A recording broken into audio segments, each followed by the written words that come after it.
My belief is that AMISOM is under-equipped in relation to the needs. I visited Somalia several times in my past capacity, and I must say I gained an enormous admiration for the soldiers of AMISOM that were dying, with equipment that reminded me sometimes of the equipment that the Portuguese had decades ago when I was related to the Portuguese army. And the Portuguese army is probably not one of the most modern in the world, as you can imagine.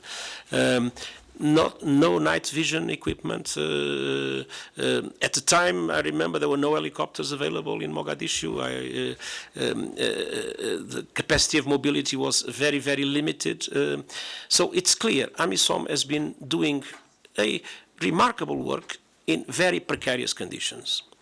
Now, AMISOM is doing peace enforcing. The UN has not the ability to do peace enforcing. The UN has a peacekeeping capacity, but not a peace enforcing capacity. As you know, in other peace enforcing missions that took place in the world, peace enforcing was also outsourced to NATO in the Balkans and to AMISOM in Somalia, but based on resolutions of the Security Council in the case of Somalia.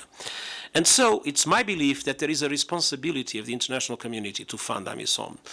And ideally, it should not be with voluntary contributions. So I'm not here to criticize the European Union. I'm here to appeal to the international community as a whole to assume that responsibility.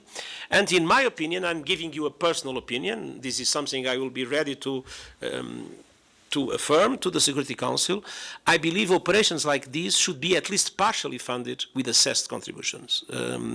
Because what they are doing is not only a mission in Somalia, is a mission that is protecting our global security at global level.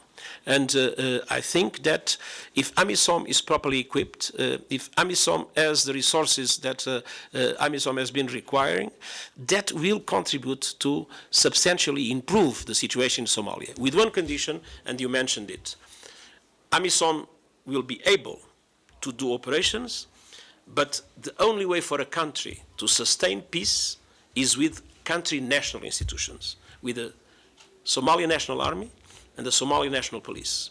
And the good news here is that I've seen the present leadership totally committed not only to build up these institutions, but also to build the national resource mobilization capacity for that purpose.